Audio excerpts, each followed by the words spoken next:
What's going on, everybody? Welcome back to another episode of Coast to Coast. I'm Ronan Gain. Joining me, as always, Chris Nambu. A lot to talk about on today's episode. We've been watching the Dallas Mavericks. We obviously had to delay recording a little bit because with the NBA Cup going on, there was a lot less games over the last week, 10 days. So we had to have a little bit of a longer stretch of watching Dallas, but there's been some interesting points to pick up on. And obviously, we picked the right time with Cooper Flagg really starting to go off. Got to talk about that win for the Knicks in the NBA Cup, what this could mean moving forward, and just the impact of what they did against the San Antonio Spurs to win their first NBA Cup. It's nice to see the Knicks winning something, so I really enjoyed that. Whether it means something or not, it's always nice to win, and you should be celebrated. And then we'll talk. We'll jump into the fast break and hit a few of the important talking points that we're noticing out there around the league. But before I get into it all, Chris, how you doing, man? Dude, I'm fantastic. It is peak Christmas season, getting into it. Still haven't got any good snow yet, but yeah, man, enjoyed the cup. Enjoyed watching your boys win. We'll talk about it in depth, but I just gotta ask this on my mind. Did you want them to hang a banner Yeah, for your hang a paint? damn banner. We've got a damn banner for winning a division title. Like, That's what why I'm wouldn't we hang it for saying, this? bro. That's what I'm saying. I guess I respect it. I'll say that. I respect it. Focused on the big prize, but oh man, you gotta hang a banner when you can. The Lakers hung a banner, bro. Yeah, I know, and everyone clowned them for it. But like, I'm not gonna say like, oh, if the Knicks don't win a title this year, winning the NBA Cup means this is a successful season. Like, don't get me wrong, I'm not gonna like make Yeah, that like rationalization, but like, I think you gotta enjoy these moments when they come. You hear all the old yeah, guys like, oh, why are they celebrating? They should just walk off the court. Like, that's a load of crap. You win, you're in the competition, you win it. Especially all yeah, those guys on the two-way contracts, and all you gotta celebrate the importance of that money for them. Like, that's huge for them. yeah.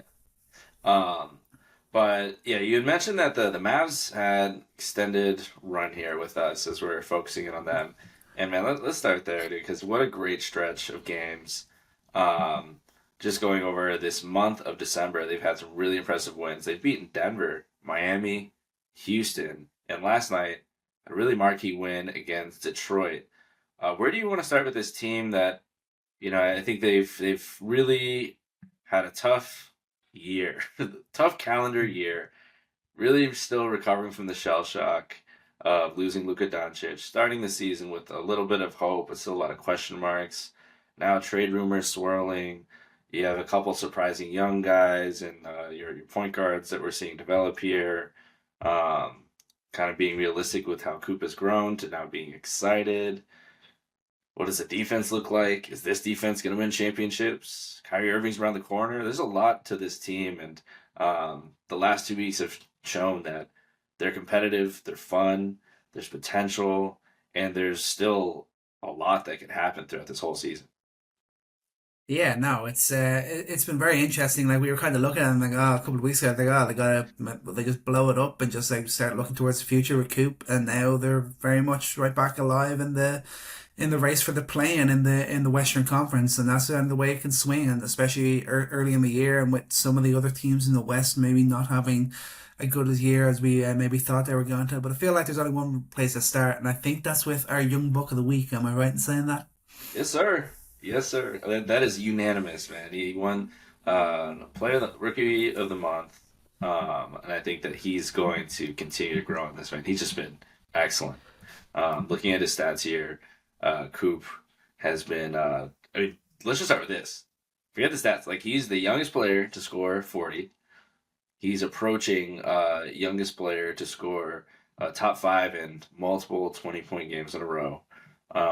It's funny when you look at all these things. There's always one consistent name at the top, and you always know who's going to be. But yeah, man, I mean, he's been incredible. He's really come on this month. Absolutely. And like 23 points per game over his last 10. Like that, obviously, that performance against Utah was very impressive where he dropped the 42 points. He was great. And just like you're just kind of seeing that he's just slowly getting more and more comfortable. His touch is just right there. Like that game against Utah, the amount of like little like floaters that he was hitting that just showed that like his feel for the game right now is just at a level that we haven't yet seen it in the NBA. And just the confidence we're seeing when he sees that smaller defender or he sees that open lane and the way he's just attacking is just really showing like he's really starting to show what he's all about in this league. Yeah, and I like that. there's been a little bit more light shed upon, the early struggles of the season, both of the Mavs as a whole, and Jason Kidd receiving some flack for putting him at the point guard position. Hmm. And I think they talked about it a little bit more, and we see it that yes, he struggled to start. Yes, it's not his natural position, but you can see that his command of the ball in late game situations, his command of the ball in late clock situations feels a lot more fluid. It feels a lot more natural for him after having that experience. And while I don't think that's going to be his natural position moving forward. We see that he's been a lot more successful with more natural playmakers next to him. Your Nemhards, your Brandon Williams, those two guys have done such a good job filling a massive void for them this season. That's been a huge part of it. I think that the feel for the game there with his drives, that I think that's been the impressive part. He still feels so raw when it comes to, I think finishing around the rim will continue to get better. I think his touch around the rim will continue to get better. Some of them just feel a little bit out of control. There are times where his footwork is perfect and he's just getting such an easy look at the rim, especially when he's finishing off two. But he gets where he wants to go. I mean, he's just stronger than most guys, even at 18.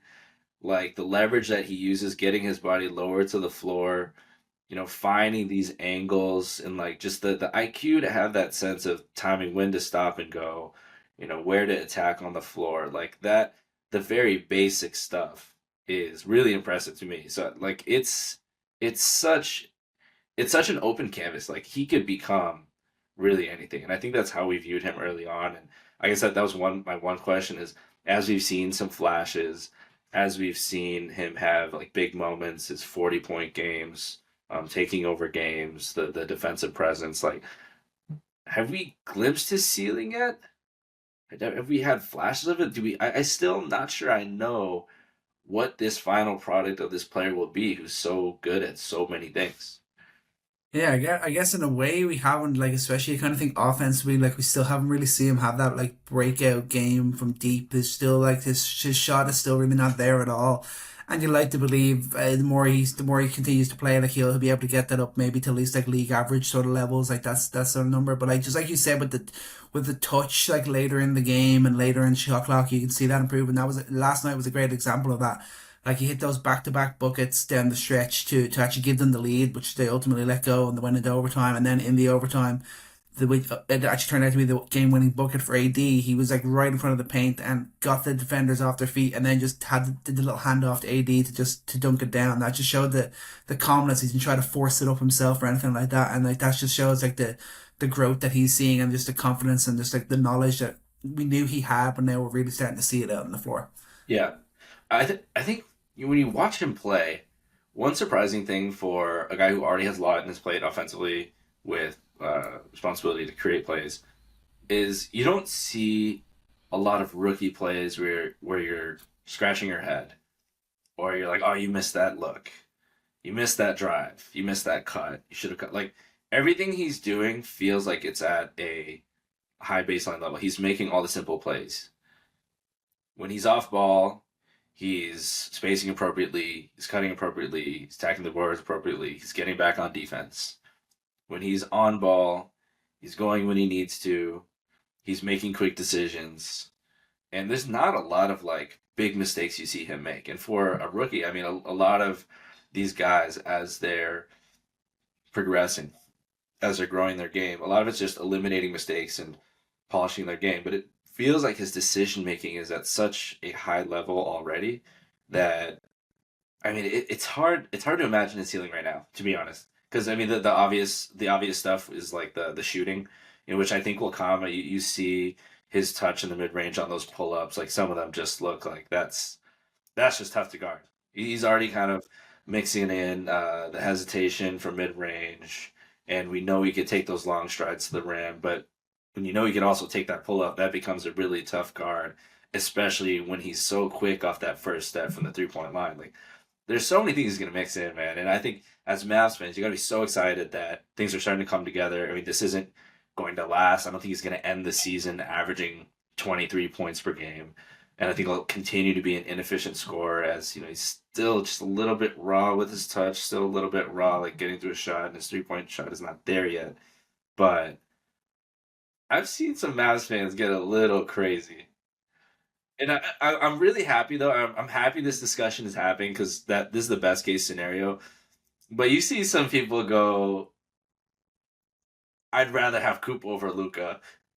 And that's a discussion to have. Let's think about early Luca. Let's think about early Cooper Flagg. Like if you had to like just go in a time warp and place yourself in the seat when you were watching Luca play his first 30 games, did you feel the same? Is that a ridiculous kind of assessment of this player without even thinking about who Luca is right now? It just yeah, I guess it just depends like how much you really like basing that off the two-way ability of Cooper Flag. Yeah, If you're just talking like the straight up numbers and what you're like what you were just looking at, which realistically was just all the offense that Luke was doing, and then it's a crazy call. Luke was definitely like doing more. Like he was what was he averaging? He was averaging over 20 and like 7 and 7 as a rookie, wasn't he for Dallas, which is like obviously absolutely insane. I think if you're looking like straight up rookie, if you're unless you're like really being honest with yourself and being deep, like oh yeah, you can really see that impact that Coop is having defensively, which he is having, and that's the difference. Like I can maybe see that, but in terms of just like the rawness, I'm taking Luka as a rookie over Cooper for sure. that's fair. That's fair. If you compare the first 27 games, we see that Cooper Flag, again, slower start, averaged 18.6 points per games to Luca's 20.6. Luca averaged 7.2 boards to Coop's 6.4 rebounds. Obviously, 5.4 assists is 3.6. And shooting wise, I mean, also a little bit rough. He shot 43% from the floor, 33% from three to Coop's 47.8, 23.9. But I think the two-way play is what's getting people excited. Yeah, yeah. The two-way play is what's pretty exciting for this guy who you see him defending smaller fives. You see him really defending 1 through 5 in this modern game. You're a guy who can initiate, who can shot create, who can run the floor, can in a lot of situations guard 1 through 5. You're not guarding those like true 7 footers, big guys in the post. But I mean that's just not how these games are typically going to go. I mean, especially you're facing teams like OKC, you're facing um, these teams that like to throw out small fives. He's a perfect counter.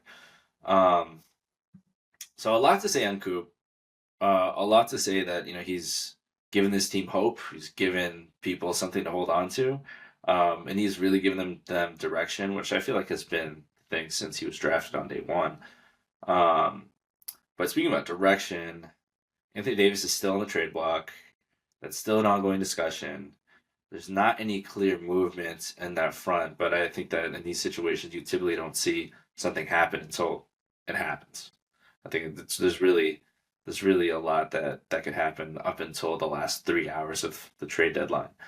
Um, so what's your feeling on that? Do you think that the trade is actually going to happen? The more that we've heard the rumors, we've seen the names, we've seen the possibilities, but obviously really tough player to move on his max deal. I guess it's just up to it kind of depends. I guess what Dallas is feeling long term and like the idea of we got this guy for Luca. Should we like get rid of him now and get something in return? Because we don't want to pay him the money that he's expecting to be paid on his next contract, or do they hold on to him and just see how this plays out? Because I mean, like since he's returned from injury, like against Houston, like he was incredible, going 14 to 19 from the field. Like he was such a difference maker in that win for them, and he can continue to be that. He's had some kind of up and down games since he's come back from injury, but last night he had a few clutch blocks, a couple of clutch buckets for the Mavs in that win. Like he's still the best player on this team when he is at his best. So I don't know. It's a really tough one because I feel like, especially if he's going to stay healthy now, moving towards the deadline, there's going to be teams willing to take a risk. It's a tough one, but I feel like Dallas might stand pat on this one. Yeah, I just cringe every time the word healthy is used around him. I mean, just watching last night, man, on like 3 separate occasions, like he's holding an ankle, he's holding a knee, he's slow to get up, he's holding his wrist, He's fallen down. Like every time he falls, it's like you're in a china shop and you bump into a glass vase and it's shaking. Like every time he goes up for a shot and he comes down, if he's in the air, I'm holding my breath. It's just I can't. I really can't imagine like the kind of front office and what the decision making process has to be to really shell out any significant draft capital for this guy. Um, I mean that's why I like ideas like I don't know. Do the Toronto Raptors really think that they want to be? I think that's the only team that makes sense. It doesn't make sense. I mean, from a roster perspective, I'm not saying I like the fit, but in terms of like, Yet another player who can't shoot. no, seriously. I mean, listen, man, they might end in top five. Like they're just still chugging along the Toronto Raptors. But you find a team that can make the deal just to make the deal at this point. If you can just squeeze out, you know, players that make sense around Coop, you don't, and you can get some draft capital. I'm not saying a lot. I'm saying some. Because I think the point is that you're right. He's going to continue to play well if he's healthy and when he's healthy. And he's going to continue to help them win games. And that's not what this season's about at this point. We know what the season's about for the Dallas Mavericks. We'd love to see these stretches of wins, but we should not make any Utah Jazz mistakes here. I think that the Mavs need to focus on their window of tanking. I mean, there's championship windows and there are tanking windows when you have a guy like Cooper Flagg. Cooper Flagg is going to arrive, like the true Cooper Flagg will arrive within the next few years. When that happens, there's no tanking. It's over. Like you've lost your opportunity to stack. Look at the Spurs. The Spurs are such a perfect example. They get this number one guy, and what do they do in that draft? They draft two guards in a row that complement him perfectly, and we're looking at the Spurs like a team that's going to be challenging the Thunder for the next 5 to 7 years. And they don't have a pick. The Mavs do not have their pick next year. I'm forgetting the protections off the top of my head, but this is the perfect opportunity this season. You have control over your pick. It is an incredibly strong draft class, and you're still right in the mix to be in that. Just in terms of like discussing their direction, I think it's pretty clear that you don't necessarily want them to be competitive this year. Yeah. Yeah, no, it's always fair, and like it's a tough line to walk because I guess there's still, even though Nick Harrison's gone, there's still that idea that we want to be competitive from the start with Coop, and it's not just all about the building around it. They still got to believe in the AD, Kyrie core and things like that. But I think they definitely have to be smart about it. And I think in an ideal world, they'll kind of just remain in that 11 seed and kind of still almost be competing for the play-in, and that's where they kind of end up. I think they'll be They happy can't do it enough to kind again, of right? fake it. You They can't do try it and like again. fake their way into tanking like that sort of way. I think that'd be like a perfect storm for them in a way. Yeah. If they jump to top four again, that would just I don't know. There's something happening there. They got something on Adam Silver. They got some files on him. But any players this season, I'll frame it this way. Who do you think will be on this roster when Cooper Flagg is coming into his own as an all-star player, as an all NBA player? Who is on this team long term next to Flagg? I mean, I guess I hope Derek Lively, but slowly but surely he's out for Mm, the season now. He's yeah, slowly but surely kind of turning into Robert Williams 2.0, as I kind of yeah, mentioned on a previous podcast. yeah, You look at PJ Washington, you feel like he could still play an important role there. Max Christie is another one. He's such a solid player. He's a guy that yeah. any team would want. He's a really solid defender, good shooter, like just can be a bit of a spark plug of a scorer. I think those kind of three guys, and like Nembhard, obviously I like what I see from him. Whether he can do that long term, I guess we'll have to wait and see. But I think like that three trio of Lively, PJ, and Christie are probably the three that I see kind of staying on this team long term. Yeah. Um, I'm I'm not out on Brandon Williams yet. I need Yeah, to that's see fair. him be a little bit more efficient from the perimeter, but I mean his shot creation has been solid. His ability Mhm. to get 2 feet in the paint has been solid. Um, they just need more guys who can attack from the perimeter, and Max Christie's done a good job of that. I don't think Najee Marshall is necessarily going to be that level player whenever Cooper Flagg is there. Um, but I think just looking at this roster, maybe two guys, and not guys you're super excited. You don't have like a Robin on this team. You don't see anyone here where you're clearly like, this is going to be the guy that's next to him. So I really anticipate that you've got to be more excited about the draft. You got to be more excited about adding that second star next to Cooper Flagg and thinking about that next phase. Okay, not sure if that was actually your Wi-Fi or if you just were sick of me talking about players you don't care about, so you just cut the recording. But I do think that Brandon Williams has maybe a place on this roster. The crazy part is this guy's 26. It took me until today to figure that out, but hey, you just need guys around Coop. I think you see the archetype that you want to see around Coop. Just thinking about like the future of this team, and you need guards that not only are going to space the floor, you need guys that are smart cutters. You see how good Coop is off the live dribble passing. Like he really can operate with these with guys who are able to play off of his drives. But I think just looking at this as a whole, like, okay, Derek Lively, you hope.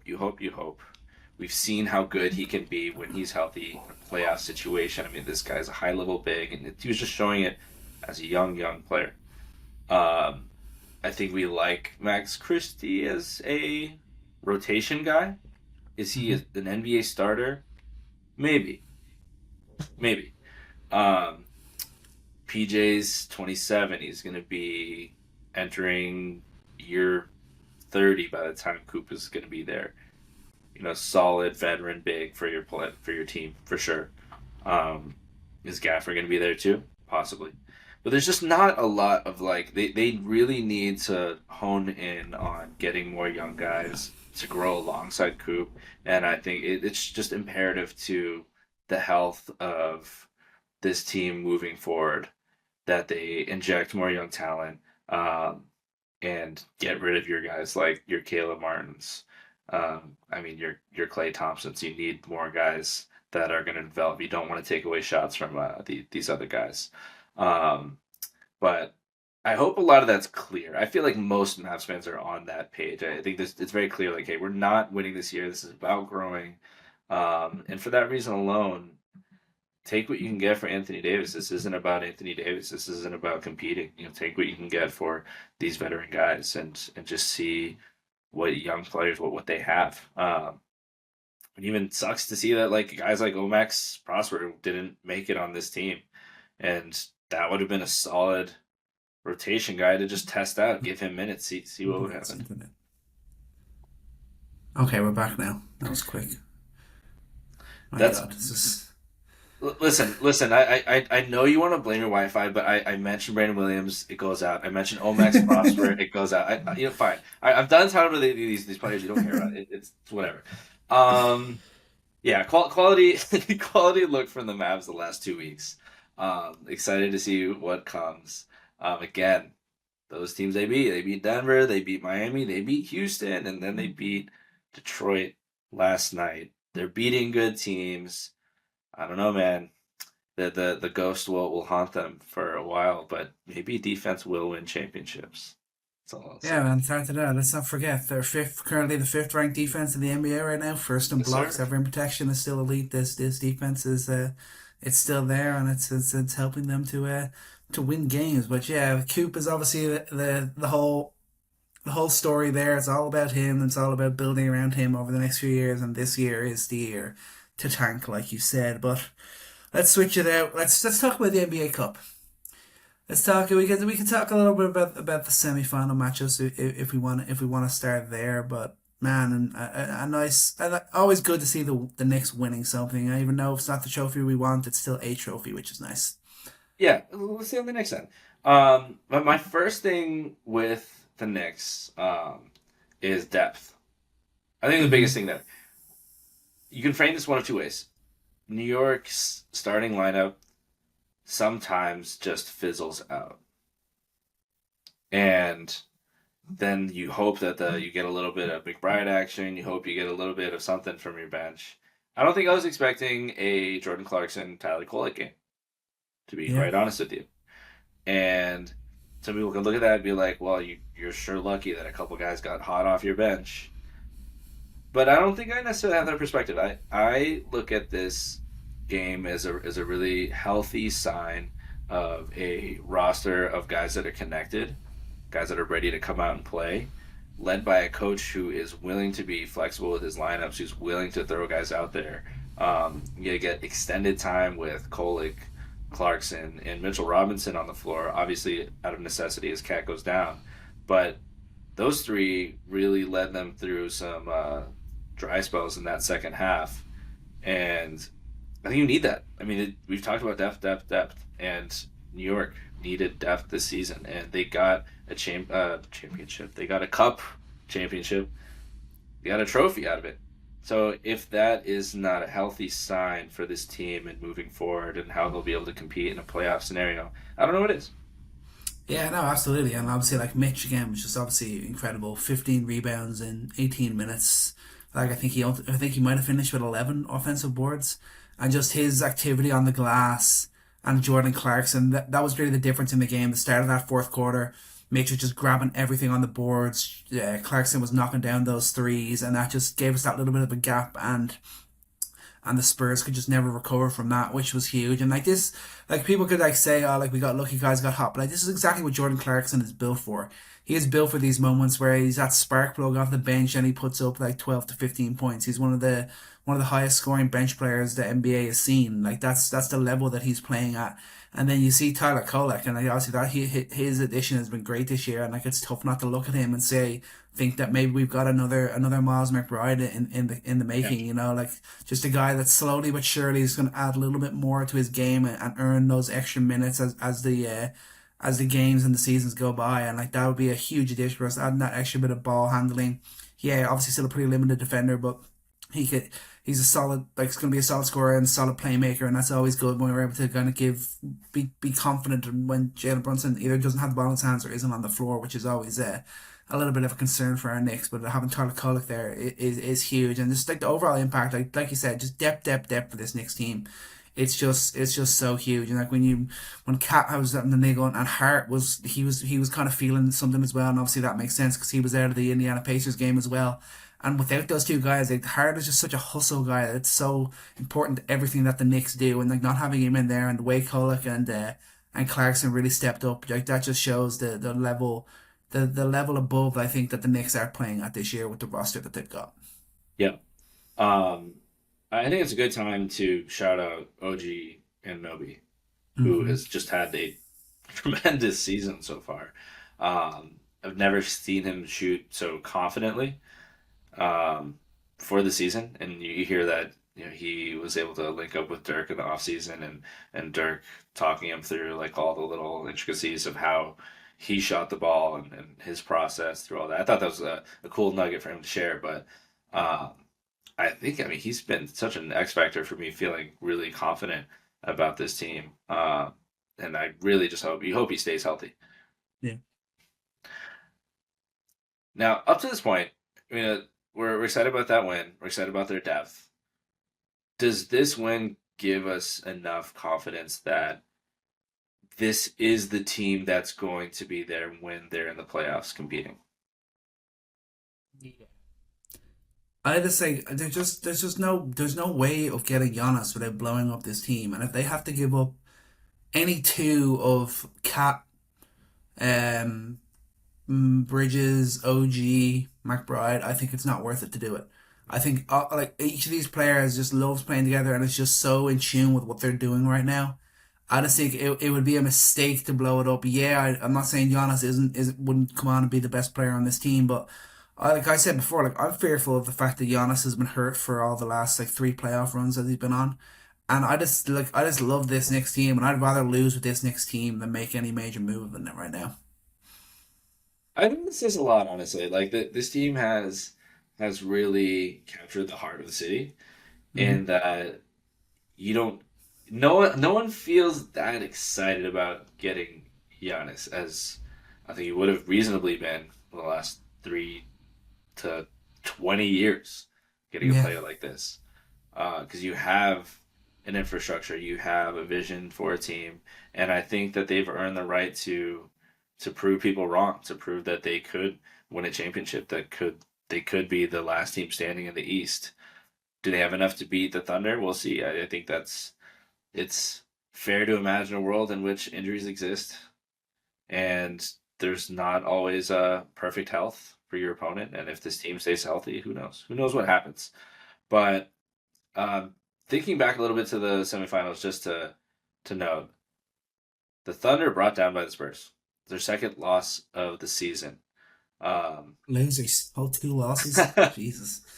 Jay has an excellent game. He was 12 of 23 from the line, and not from the line, from the field, and he scores 29 points, doing everything he can.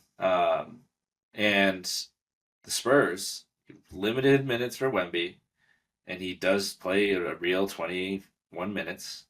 Um, Scores 22 points in that time, defending the rim, attacking the boards, 22 and 9 in 22 minutes. Really made his when they injected him into the lineup, he just went absolutely crazy. And I feel like this is interesting for him moving forward. Do you have to play Wemby for long extended minutes, or can you kind of use him as like this supernova you throw in for 28 minutes, keep him healthy for the whole year? Um, but I think Because he didn't have the same, like he made that impact against OKC, but he did not make that same impact against the Knicks. yeah, that was apparent. He did not have that same it factor. I mean, you hate to blame personal matters on it. I mean, it's clear he was dealing with a personal matter. Um, Yeah, yeah. but I want to say that for the Spurs, the most surprising thing about the run, or not surprising at this point, if you've seen enough Spurs games, this has been the point of the season. It's not been about how amazing Wemby's been. It's pretty obvious. It's been about two things. It's been about their depth and their guard play. Yeah. Their two biggest questions going into the season has been their depth, their guard play. Do they have enough guys to survive when Wemby's not on the floor? I mean, they went 9-3 without him. Are their guards going to play well together? Very clear answer to that is yes. You see them play off of each other. They're moving well off the ball. They're getting good 3-point volume. They're shooting decent from that range. Um, but what a revelation it's been to see Fox get back in this lineup, play like his old self. Stephon Castle really continue to make strides. And Dylan Harper. I mean, I can't think of a team with more elite guard play with all of them clicking on all cylinders right now.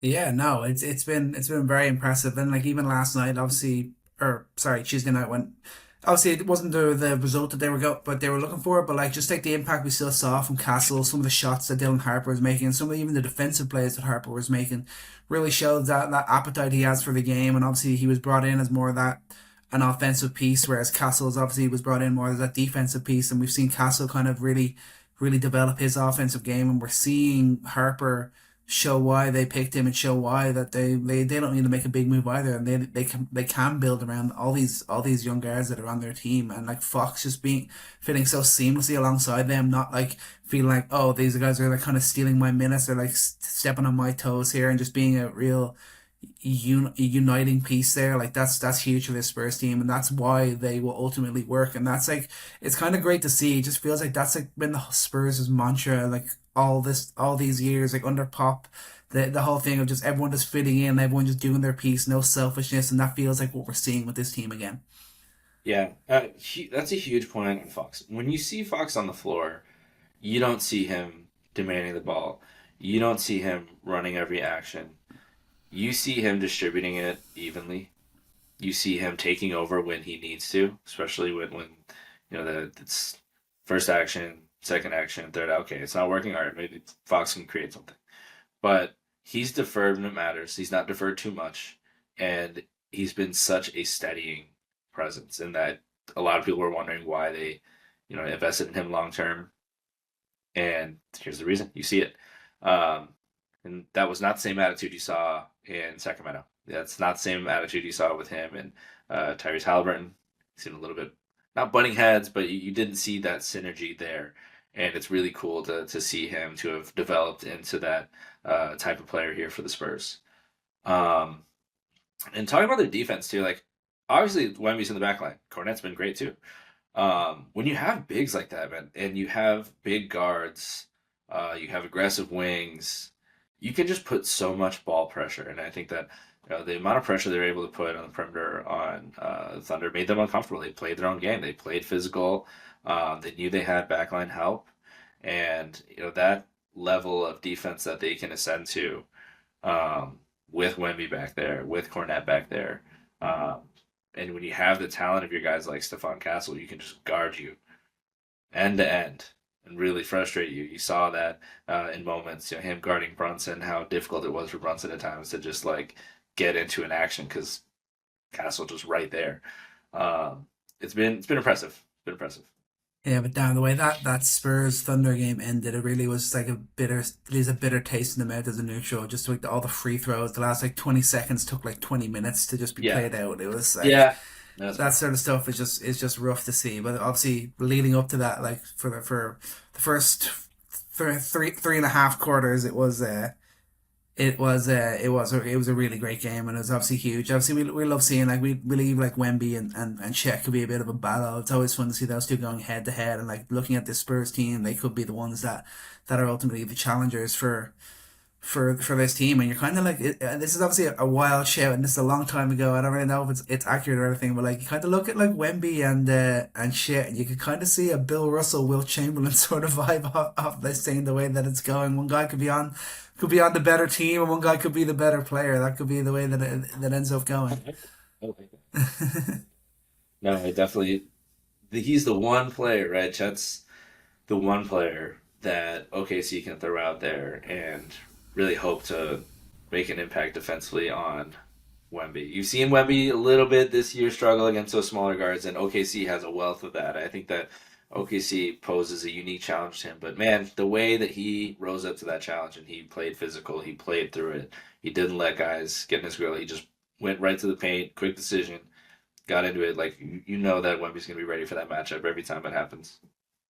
Yeah, yeah, for sure, for sure. All right, should we get into the fast break? Yeah, we got some There's a good lot fast thing going breaks. on in the link. Yeah, I mean, can we just start? Can we just talk quickly on the Boston Celtics? Jalen Brown's averaging 29 points Yes. per game. Yes, I told you. The Boston Celtics are the number four offense in the NBA. They're fourth in the Eastern Conference with a 15-11 record. Like this is like this another testament. Like, is Jason Tatum the best player on the Celtics just Oh, because stop, stop, he's such a stop, PR darling? Like that's like stop. these are the moments that you kind of have that. Like Jalen No. Brown is a great player. There's no doubting that. But like I know Jason Tatum just has that a little bit more. But like defensively, like scoring wise, they're pretty much a dead heat in my opinion. No, you don't think so? I I could not disagree more. I think Jalen Brown's in a unique situation to be primary scorer, and he's having just an absolute like he's having a DeMar in a year that no one's really paying attention because everyone it's like Jason Tatum's not there, doesn't matter what they do, it's a lost season.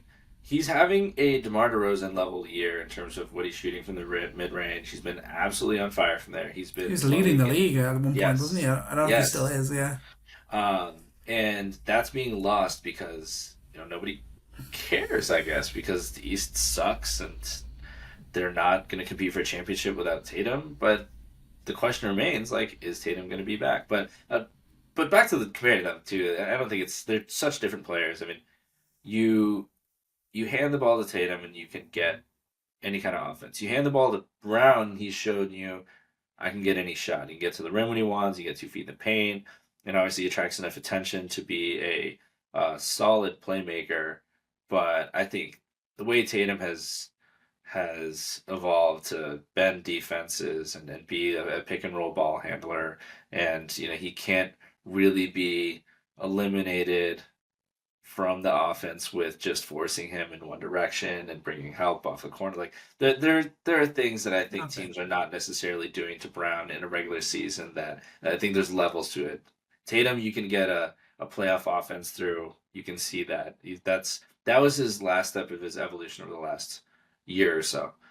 Is that Tatum? You could the regular season stuff he did offensively. You can kind of take him out of it in the playoffs. You add that little bit of pressure. Yeah, you bring help from weird angles, force him to pick up the ball. But now, I mean, the decision making from Tatum, I think it's that is the that's that different echelon that I don't think that Brown is on that level. But I mean, Brown is not to take away I from him, feel obviously. yeah, I feel maybe the core vision decision makers, yeah, that probably is a little bit of difference maker. It's kind of hard to tell in just like in the vein that the Celtics are in right now. I Yeah. guess I can give you that. Okay. But number So four offense though, still impressive. no, absolutely. And all right, so there's that turned into a little half court. We'll stay on the fast break here. Let's stay with this subject. Uh, you're in a one-on-one situation. You need someone to get you a bucket right here, right now. Anthony Edwards or Jaylen Brown. Anthony Edwards. Anthony Edwards averaging zero point 0.9 points per possession in isolations compared to Jaylen Brown's 1.01.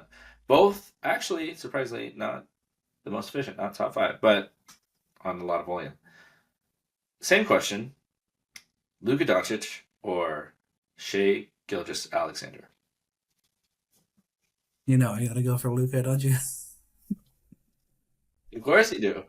Luka, 1.16 point per possession, and Shea 1.21. This Luka Shea conversation needs to happen more often because both of these players are continuing to have, you know, excellent seasons and cementing themselves in the top five in the NBA. Perennial MVP discussions, obviously, but man, it's. I don't think 2-3 years ago we were thinking that this is the conversation we're gonna be having, but I think Shea is right there, man. I mean, he's gonna continue to be Yeah, there. no, Shea is just he's an insane player, and I hate how too many people that just call him a foul baiter and things like that. This He kid can is. It's score. fine. He can score with the best of them, but you earn the right to get to the free throw line. It's a skill. Being able to get to the free throw line is a skill. Say Yes. what you want, like some guys just can't do it. Yeah. Great actor, great body contorter, great anticipator of contacts. Yeah, I mean, he's a merchant and people buy it. People buy it. All right, go. More negative, Cavaliers. What's going on there? 15-13. Really mid kind of both ends of the floor. Really heavily reliant on Donovan Mitchell, Evan Mobley not really taking the leap we would have thought from him. Some bad losses of late. Portland, Golden State, Hornets, Bulls, all at home. They lost all of those games. Like a little bit worrying about what's going on there. That's a fast break? Yeah, I'll say one word. One word. Toes. Two word. Garland's toes. I'm worried about his Yeah, toes. that's fair. He's getting to the rim 18% of the time. It's his lowest mark. Yikes. He's shooting 48% at the rim. He just does not look like himself. Continues to get. I think he's on his third opinion now on his toe. Um, and this has actually been a recurring theme on this podcast. We're very confused about toes. I don't. I promise to bring wisdom and knowledge to this podcast in the near future about why turf toe is so bad and try to understand more about what the hell is going on with Darius Garland's toes. Because it's ruining the Cavs' immediate future. It's ruining their prospect at a championship. And I'll leave you this. Evan Mobley, future top 10 player or just a perennial all-star? Yeah, right now, perennial All Star, I guess. Yeah, Top 10 not making the defender leap. for sure. Not making the leap. Yeah, not I'll see happening it. right now, and obviously they're injured again, which is tough. Yeah. Um, would you? We'll start with this. This is maybe not a fast break. It's slower break, but let me just introduce this. Utah Jazz. How many top five picks have they had since they started losing Donovan Mitchell? There's a quiz to start you off with. The only one I can think of is Keontae George, right? He was number five. Eh. Ace Bailey. It's their Oh only shit! pick, number Yeah, five yeah. this year. Since they traded Donovan Mitchell, they have gone 95 and 227. Had three first round picks in 2023. Can you name them? You already named 2023. George. Yeah. No, I can absolutely not name them. It's a bummer. I really like Taylor Does Hendricks. Walker Kessler count? Because even though he was traded as a rookie for Ah, them, true, true, true, true. I'll give does you that that. count? I'll give you that. First credit. Taylor Hendricks at 9, who I still really like as a player, just has not come along. Sensabaugh has been solid, but not breaking Hmm. double digits per game this year. 2 first-round picks in 2024. Can you name them? There's a point to this. No. This isn't to quiz you, but there's a point. Cody Williams at 10 and Collier at 29. Yeah, Filipowski because actually wasn't a first-round pick. Filipowski, yeah, he was second round. Yeah, I was gonna Yeah, say Filipowski. Like, no, didn't he drop to like way deep in the second round because that's stuff yeah. with his girlfriend or whatever, Yeah. wasn't If I was gonna say if you want some good old basketball conspiracy theories, please look up Filipowski. Uh, just have fun with that. Yep. And he's been the most productive player so far. Cody Williams has had a couple nice flashes this season, but still not quite there. Um, and obviously Ace Bailey, Clayton Jr. this year. Clayton at 18. You like him as a player, as a prospect. Right now, they're 8th in lottery odds. They had a couple bad tank losses. I swear there's a fast break. I swear to God. he? Um, they lose or they win. They lose to the Mavs and Grizzlies. They do win against the Mavs and Grizzlies, but they tank lose to the Mavs and Grizzlies. Um, if they lose, if they fall to 9th or later, they lose their pick to the Oklahoma City Thunder. It's going to be a common theme on every podcast. Who owes OKC a pick? Who owes them money? Um, and I'll say this: now that I've asked you who all these players are, and you mentioned, I'll give you 2.5 of them. Do you think they have a star amongst their core of young players? Keontae George is right there. 24 points Yeah. per game so far this year. He's looked good. And I've seen him play a couple of games. He's had some big games against the Lakers. I've seen a couple of them. He is right there. I'm not sure I'm ready to call him a star, but he's been the only one that I Yeah. really like look at and say But maybe future, yeah. future. Like, Yeah. is there anyone that you think has a 50% chance of being a star this young Yeah, core? yeah, for sure. George I think is there. And Ace Bailey obviously still pretty raw, but I like the bare bones of Ace Bailey at the moment. Okay. I think they have 2 shots at a possible star. Maybe 50% is very generous. Hmm. Star being like a go-to player in a deep playoff slash contending championship team. Um, do you think that Lowry Markkinen should be moved to improve their odds at this point? I told you we'd be here. I told you. Yeah, I mean, yes, but I think you're also in Utah. You got to be a little bit fearful of that. No matter how bad we've done, we still don't seem to have the luck with us. So maybe we should just keep hold of what we can. That's very ballsy of you. Um, would you rather see Lowry Markkinen play with Cade Cunningham or Victor Wembanyama? Ooh, I think Cade Cunningham. I'd love to see Cade with a Mm, legit like big floor spacer. mm. It's tough for me to say. I mean, do you get another big next to Wemby? Imagine that just Like the elevating Spurs another don't big off have the enough. floor. That would be interesting for me.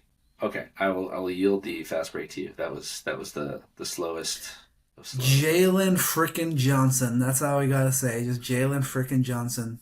4 straight triple doubles he had, and he fell short last night when he had 43, 11, and 9. He's got 5 in his last 8, 24, 11, 8, 1.6 steals, 52% from the field, 39% from deep, 82% of the line. Jalen Johnson is that guy. He's been incredible for the Hawks. Where do Jalen Johnson? Jalen Johnson, a top 20 player. Yeah, he's right in that conversation, I think, for sure. Jalen Johnson or Julius Randle? I feel like I'd probably still rely on Randall to be able to get me a Ooh, bucket when I need to, but it's tough. It's okay, tough. okay. Um, Jalen Johnson or Pascal Siakam? Gotta go Jalen Johnson. After watching Okay. Siakam last night, he had some slips there, Yeah, you know. yeah. Better shooter. I think maybe not quite as in control in the post like Pascal can Hmm. be, but just kind of different playmaker. Um, this one might make people mad, but Jalen Johnson or Paolo Banchero? Honestly, because I'm so mad at Banchero for still not having a shot, I'm going Jalen Johnson. Jalen Johnson or Scotty Barnes? Jalen Johnson. Another Scotty Barnes, another guy who cannot Scotty's had shoot a the good basketball. season, man. He's been like He has been all good, but man, he was bad against the Knicks in that quarterfinal. first, second team, all defense. I think is on the list for him. Um, okay, Jalen Johnson or Chet Holmgren?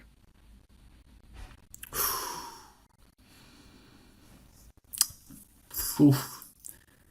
I probably just lean towards Chet because I think Chet could be a DPOY that puts up 20 points per game. I'm not sure if Jalen Johnson could be an MVP to doing like that sort of level, but yeah, just Chet. I think just Chet Okay. helps that he's playing on a winning team, obviously. Healthy Zion Williamson or Jalen Johnson? Fuck healthy Zion Williamson, that doesn't exist. Jalen Johnson is the answer. Ooh, okay, okay. I yield. And just quickly also to mention on the Hawks, Nikhil Alexander Walker, 21 points per game. Oh yeah, yeah. If Incredible. we have not already shouted out, nah, dude. What? I mean, I continue to be in awe of his career arc. Been just thrown from team to team, and just what a comedy of errors in the Pelicans losing guys around their start. It's just so sad to look back and think about all the players that could have should have been around Zion and how things should have worked out, and then maybe Zion was never that. I don't know. That's a rabbit hole. Yeah, maybe Zion's Touching not myself. fat and injured if they keep players, right? Jeez. Just move the team. Get the team out of New Orleans. Like it's the worst named arena. It's the worst looking arena, and players Yeah, can't that's stay true. in shape there. Um, where are we going with? Oh no, no, no, no, no, no. I mean, it's been incredible to watch him be a go-to scorer, off-ball shooter, a movement shooter. Continue to be like he made his stake as all right. I'm going to be an elite defender. Did that. All right, I'm going to have a shot. I can't just be a defender. I need to be a 3-and-D player. Did that. So close. Not right now. Okay, I mean this time I didn't even mention any players. So I don't know. Maybe you're I not brought this guy real up. enough. Okay, fine. All right. Oh, I'm done raving about Nah, but yes, Nah, awesome. Go Hawks. Trade for Giannis. Um, you'll like this one, and then you'll hate it at the end.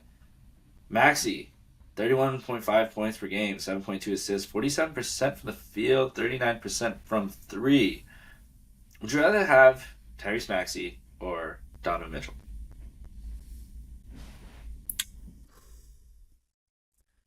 I mean, right now, Tyrese Maxey. Woof.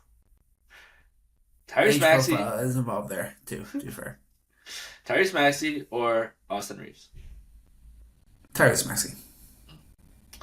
Tyrese Maxey or Anthony Edwards?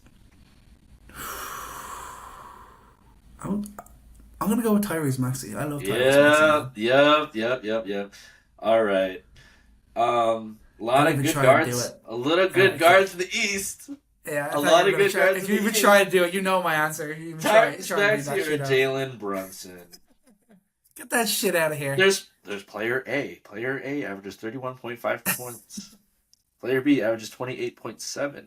Player A averages 7.2 assists. Player B averages 6.4. Player A averages 39% from three. Player B averages 37.6. There be all day, baby. Talk to me through it. Talk me through it. Why Brunson over Maxey? Jalen Brunson is just like You're not a Knicks fan right now. Just tell me you're coast to coast, just unbiased opinion. such just such an intelligent player. I don't think he relies on any one thing too much. He's handsome. I love his ability to score inside. His footwork is just beautiful to watch, and I just think he could like. I'll be more believable. Like I've seen what we've seen from him in the playoffs. Him as a leader, we know he's just got everything that you can need in a captain, in a star. He just Brunson just has it all. He's just such a I just couldn't like. There's no one I'd rather believe in to lead my team than Jalen Brunson, and that's just the way it is. There you have it, folks. This is why the NBA is beautiful. You can't look at this and be like, oh, everyone just shoots threes, everyone just does this.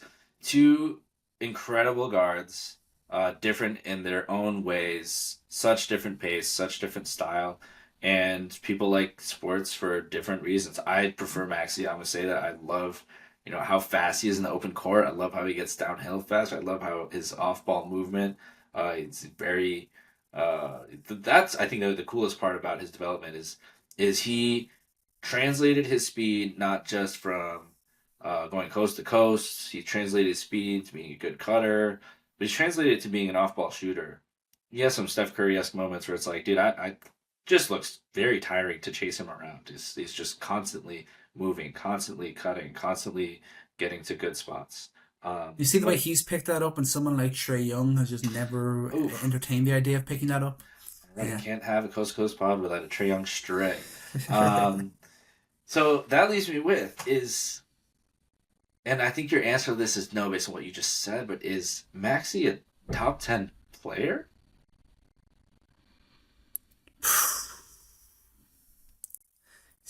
He's right on the cusp there, isn't he? LeBron's not a top 10 player. Steph Yes, Curry is going that's to get in there fair. because, and you just told me that you would take Maxey over Anthony Edwards. I did. If you're looking, let's see who have we got above that. We got Luca, we've got Shea, we've got Jokic, we got Jalen Brunson. Giannis. I'm probably gonna have Cade Cunningham in there too, if I'm Hmm. being completely honest with Hmm. myself. That's fair.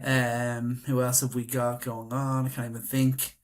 Do we have to throw? Wemby. We have to throw Giannis. I guess we have to You put want to Wemby throw in there. Wembanyama in there? Yeah, I Somewhere in guess we there? have to throw if we get him involved. We could probably edge Steph Curry in there. Who else? Like yeah, like that. Could be a spot there for Maxi, with like the injuries. Like Tatum's out of the game right now, and Embiid is pretty much out of the game right now. Like there's some opening spots there with like injuries and just the way like LeBron probably falling outside of it and like little things like that.